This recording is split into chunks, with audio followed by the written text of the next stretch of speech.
బ్రిటన్లో breaking news చూస్తున్నాం. ఓబీసీలు దళితుల కోసమే కాంగ్రెస్ పోరాటం చేస్తుందని అన్నారు లోక్సభ ప్రతిపక్ష నేత రాహుల్ గాంధీ. కులగణనతోనే దేశంలో ఓబీసీలు దళితులు మైనార్టీల సంఖ్య తేలుతుందని అన్నారు. ఇక కులగణనకు ఆర్ఎస్ఎస్ బీజేపీకి వ్యతిరేకమని అన్నారు. అయితే గుజరాత్ అహ్మదాబాద్లో ఏఐసీసీ సమావేశంలో పాల్గొన్నారు.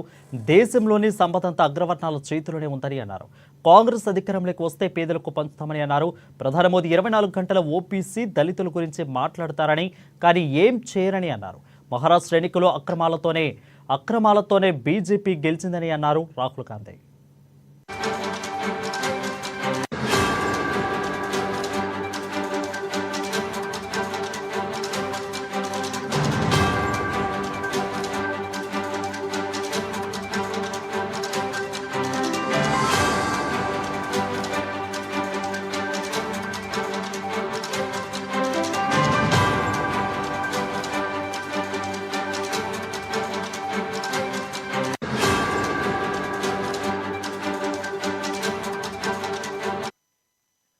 ఇక ఓబీసీలు దళితుల కోసమే కాంగ్రెస్ పోరాటం చేస్తుందని అన్నారు లోక్సభ ప్రతిపక్ష నేత రాహుల్ గాంధీ.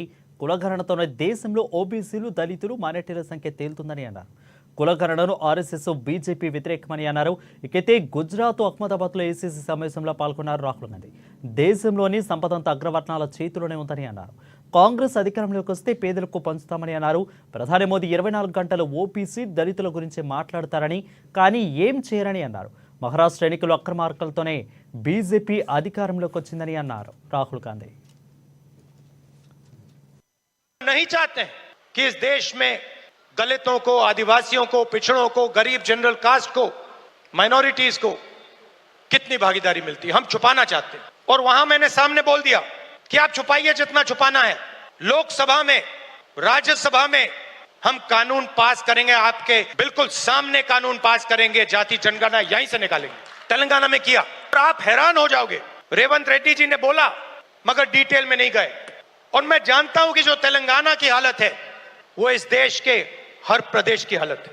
तेलंगाना में 90% आबादी ओबीसी, अति पिछड़ा, दलित, अति दलित, माइनॉरिटी, आदिवासी।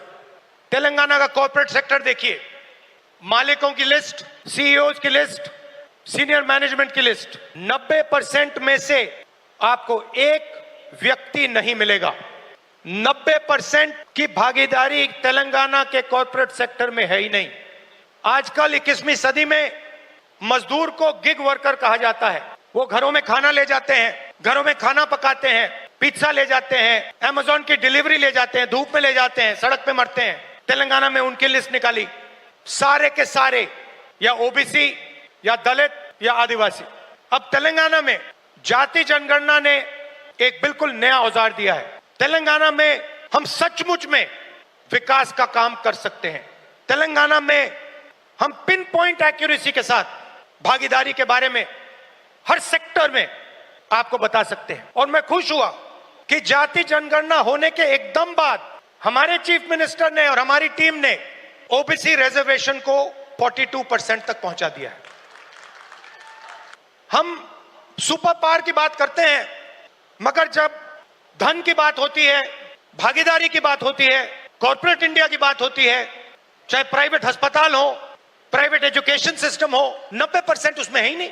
मोदी जी 24 घंटा पिछले वर्ग की बात करते हैं, दलितों की बात करते हैं, आदिवासियों, वनवासियों की बात करते हैं, वो उनको वनवासी कहते हैं। मगर जब उनकी भागीदारी का सवाल आता है, जब उनके पार्टिसिपेशन का सवाल आता है, तो बीजेपी के लोग बिल्कुल चुप हो जाते हैं। तो ये तेलंगाना ने एक क्रांतिकारी कदम उठाया है और पूरे देश को रास्ता दिखाया है। और मैं फिर से दोहरा के कह रहा हूं, इस स्टेज से आप सब के साथ कह रहा हूं कि 50% की जो दीवार है, इसको हम पूरे देश में तोड़ के परे कर देंगे।